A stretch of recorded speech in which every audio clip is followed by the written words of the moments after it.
विश्वंभर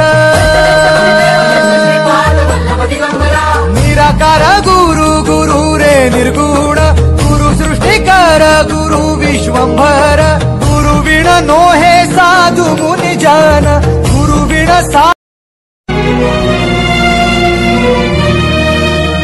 निराकार गुरु गुरु रे निर्गुण गुरु सृष्टिकर गुरु विश्वंभर निराकार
बरवे झालो आलो या जन्मासी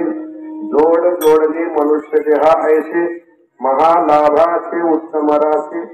जेणे सर्व सुखाचे पात्र होईते सर्व सुखाला पात्र होण्याचं साधन म्हणजे आपल्याला नरदेह आहे म्हणून या मिळालेल्या नरदेहामधून जेवढा वेळ मिळेल तेवढा आपण काय करायला पाहिजे देवाचं भजन करायला पाहिजे स्मरण करायला पाहिजे नामस्मरण करायला पाहिजे एवढ्यासाठीच आपल्या या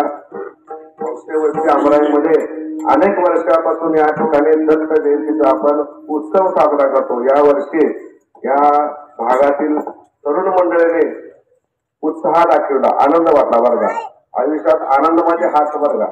आता डीजे पुढे नाचणं म्हणजे आनंद आयुष्य नाही बरं का घोड्यावर बसलेला नवरदेवाला वाटत त्याला काय म्हटलं जातं नवरदेव पाहता नवरदेव आहे बरं का त्याला घोड्यावर बसला मी देव आहे असं वाटत असतं ते देव नाही नवरदेव देव नाही पण नवरदेव आहे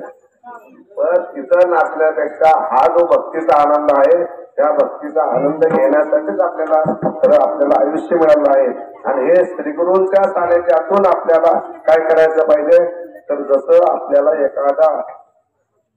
कोर्टाचा निर्णय असेल तर आपल्यासारखं करून घेण्यासाठी काय करावं लागतं त्याला वकील नेमावं लागतं तसं साधू संत आपले कोण आहेत श्रीगुरू हे आपले वकील आहेत बरं का आणि त्यांनी आपलं वकीलपत्र घेतलं की आपला बेडा पार झाला आहे तसं साधू संतांच्या संगतीत आपण परमार्थ करावं कोणत्या श्रीगुरु सारिका आस्था पाटीला का इतरांचा कोण तरी काय होईल त्याला माऊलीने 2 उदाहरणं दिली राजयाची कांता काय भीक मागे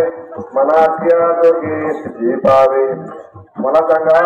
एखादी राजाची बायको आहे आणि ती गल्लीमध्ये काठ घेऊन वाढवलं बाय म्हणून कधी फिरते का नाही साध्या नगरसेवकाची मंडळी निघाली तर 4 चाकीमध्ये निघते आहे की नाही आणि ही तर राजाची बायको म्हणल्यानंतर किती साधा असणार आहे तसं सांगायचं माऊलीना की जर श्रीगुरु जर चांगले भेटले तर तुम्हाला कुठं भीक मागायची गरज नाही दुसरं उदाहरण सांगितलं की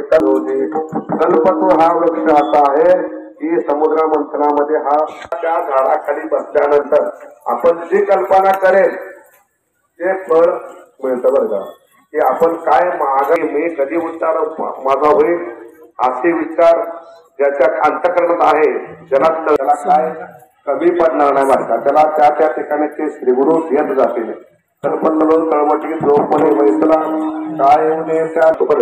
पण माऊलीने हा गुरुची दोष स्वीकारून सांगितलं की मी तरलो अहो या तुम्ही या तर